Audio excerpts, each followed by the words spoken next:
teko baigusis kriauklys, lieka tik dabartis. Kūnas sugeretyva, juodos mintys nukrinta žemyn, gyvai po žolę praeitin. Lūpos norėtų šypsotis, sugerti tave, šaltinių vanduo atgaiva. Pasaulį sukūrė spalvotą, viskas aplinkui gražu. Man pritrūkai spalvų, sapnai nebelanko, kas atsakys, tavo šlovė ar pragaro ugnis. Gal pragaras tai manoji mintis, juoda nuodėmė, teptuko kryptis, reikus sulūžęs man ateitis. Tavo šlovė gal pražudis, tavim kas kartą abejoju, kokia mano paskirtis. Esu tik mažytė dalelė, kurgi mano mintis, suteik išminties pasaulį suprasti, kurgi dėliotis dalis. Pasaulis spalvotas, aš nespalvota jungtis, o gal tik taškas, paveikslo paštas. Labas vakaras, brangieji. Taip nuostabu visus matyti. Ir žinot, Raimonda manęs paprašė sakyti keletą žodelių. Ir aš taip sakau, gerai, jokių problemų.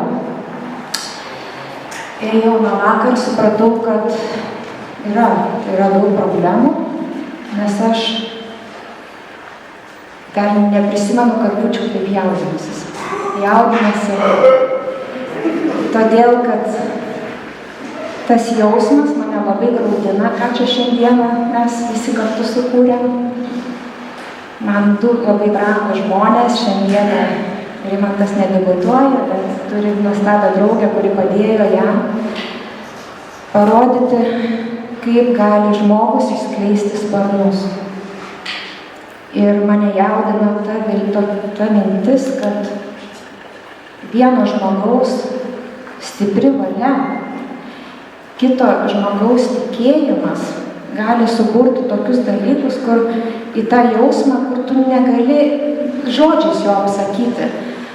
Todėl kalba net nesiriša ir linkėjimas tik tai. Linkėjimas, brangieji, pažiūrėkime į tai, kas šiandieną prieš mūsų akis, kad dangus mums visiems padovanojo sparnus. Visi turime artimus žmonės, kurie mumis tiki, kokio yra grožio gyvenimas. Ir taip džiaugiuosi, Rimantai, galėdama su tavim šiandieną šitą gyvenimo akimirką džiaugtis. Nuoširdus ačiū Rainoldai, kur Rainolda išgirdo, pastebėjo ir sukūrė šitą gražią mums šventę. Tai norime mes pasveikinti pirmiausia tai Rimanto mamą už viską, ką jinai yra prisidėjusi prie Rimanto darbų, tikrai žinome, ir padėkoti jai už Rimantą, kad mums padovanojo mums tokį brangų draugą.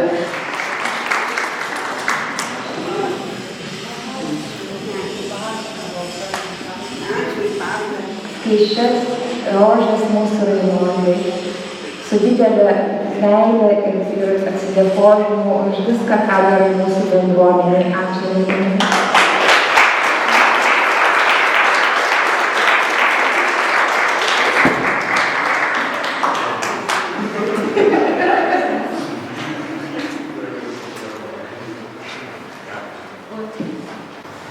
Aš labiausiai esu dėkingiausia bendruomeniai, kad leidžia man būti, kad leidžia dalintis, kad priima mane visokią ir kad labiausiai su jumis galiu būti savimi. Aš labai jūs myliu, džiaugiuosi ir didžiuojuosi kiekvienu asmeniškai, nes jūs kiekvienas man turi nuostabiausių savybių ir galių. Kaip kad atėjau pirmą dieną pas jūs ir pasakiau, kad jūs būsit mano galingieji, tai visos bendruomenės dėka mes stengiamės, kad taip ir būtų, o jūs tokie ir esate. Ačiū labai. Žiūrėsi šitą puokštę, tai pamatysi save visom savo gražiosiomis spalvom, Ačiū tau, kad tu mus mokini. Ačiū už tavo valios vilties ir tokį simbolį, kurį tu mums neši.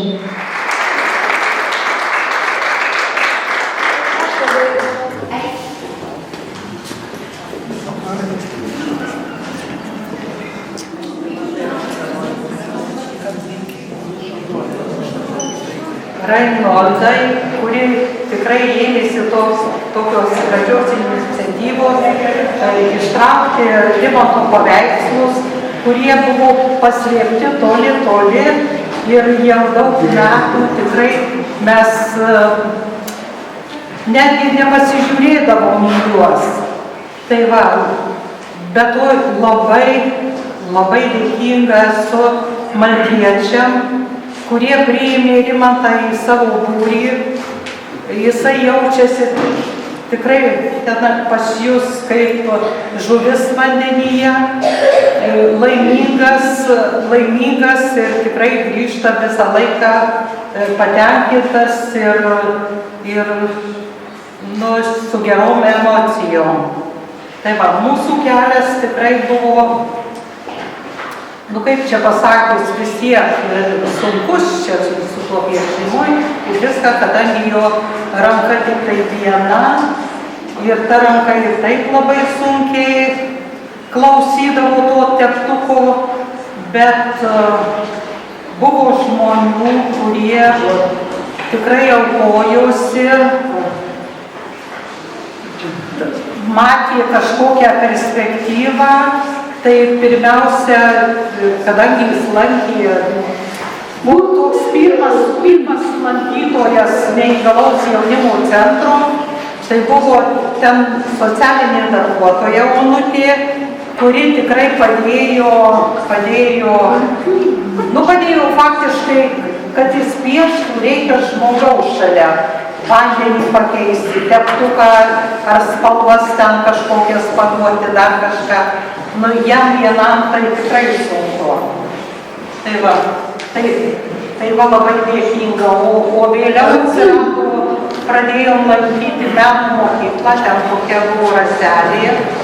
Ir jinai truputį neįgali, bet jinai dabar iškeliavus. Ir labai daug prisidėjo prie paveikslų, būdavo tikrai ir patarė ir viską. Tik tai tiek, kad lankėm ten nemažai mes, vyras gyvas buvo, tai padėdavo, nes kadangi senovinis pastatas, tai reikėdavo labai didelės laiptai iškeltas, tai aš jau kaip moteris, tai tos sveikatos nelabai turėjau. Tai va, o paskui taip ir pasibaigė. O dabar Rimantui jau kuris laikas jisai nepiešia, todėl kad jis sveikata nelabai leidžia. Ir atsirado kiti pomėgiai, atsirado čia dar kažkas, tai visgi apleidžiu tą savo meninę pusę.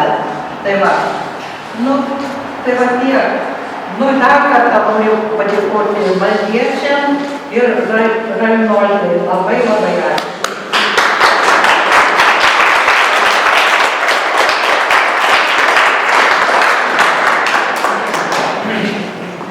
Pirmoji socialinė. Onutė. Tai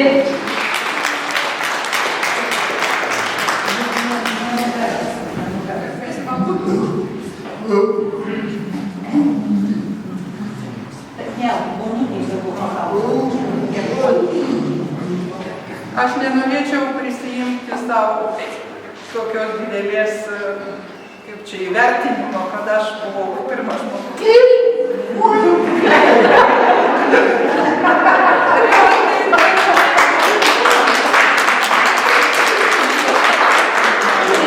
Mes turėjom labai gerą laiką, labai didelę epopėją. Rimantas atėjo be galo protingas, be galo jautrus, nuoširdus, nepaprastas žmogus. Žaidė šachmatais iš pradžių, tai jau irgi buvo didžiulis džiaugsmas, didžiulis pliusas. O šiaip mes parodos organizavom, turėjom 2 merginas, jau dabar irgi amžinatilis. Juozas Rimkus padėjo organizuoti. Be galo daug. Jie atvažiavo kaip viščiukai į centrą. nemokėjo stiklinės paimti, nemokėjo šakutės paimti. Mes važiuodavom į teatrus, eidavom į restoranus. Aš sakiau, jūs valgysit su peiliu ir šakute, jūs naudosite stiklinę. Išmoko viską. Nemokėjo bendrauti. Darėm, nu aš nežinau, ką darėm, mums ten iš viršaus kažkas pasakydavo ir mes darydavom.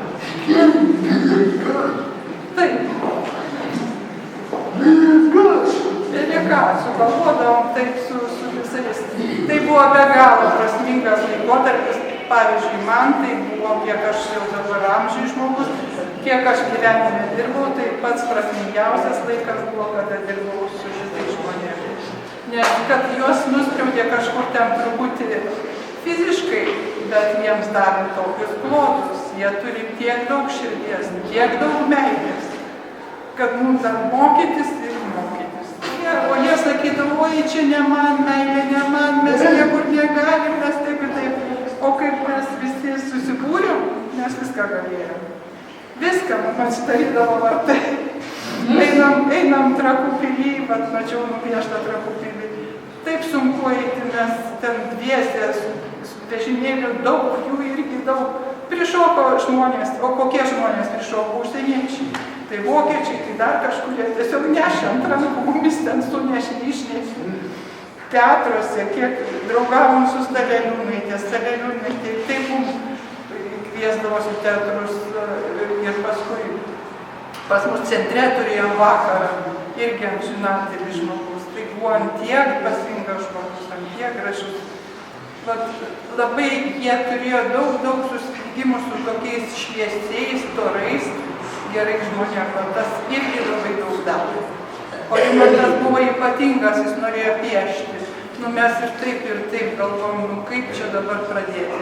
Tai mes susiradom meno mokykloje mokytoją Raselę, jau irgi amžinatelį. Jinai sako, gerai, aš padėsiu. Tai mes su Rimantu vieną kartą mes nuvažiuodom ten laiptai, užsineždavom šiaip taip, kitą kartą mama nuveždavo.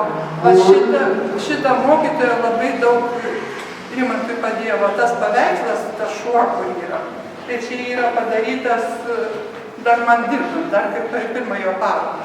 Ir tas paveikslas buvo įdėtas, toks laikraštis buvo Šiaurės Atėnai. Didžiulis straipsnis gražus buvo ir šitas paveikslas kaip iliustracija. Tai va, jo darbai jau keliauja per pasaulį, bet jis kažkodėl tos darbus buvo uždaręs į garažą. Gal po tos parodos jie vėl pradės savo gyvenimą. Aišku, Rimas prisipažįsta.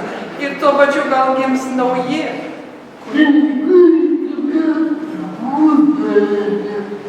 15 metų buvo uždaryti garaže. Vienu žodžiu gyvenom labai aktyvų, labai prasmingą gyvenimą. Palinkėčiau visiems, kurie nori dirbti šitą darbą, kurie nori su tais žmonėm bendrauti, tai tikrai galimybės begalinės. Ir atsiversim tokie pasauliai, atsivers tokios širdis, toks dvasingumas, kurio, nežinau, šiais laikais ypatingai, kada pasaulis verčiasi aukštinkojom, kažkas tai baisaus, visi mes įsitempę, visi kažko bijom, pergyvenam. Čia pokštyva sužįsta tokia graži paroda.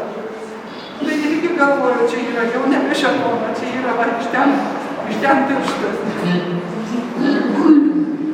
Nu, va iš ten, sakykim, dievulis ar ten kažkas.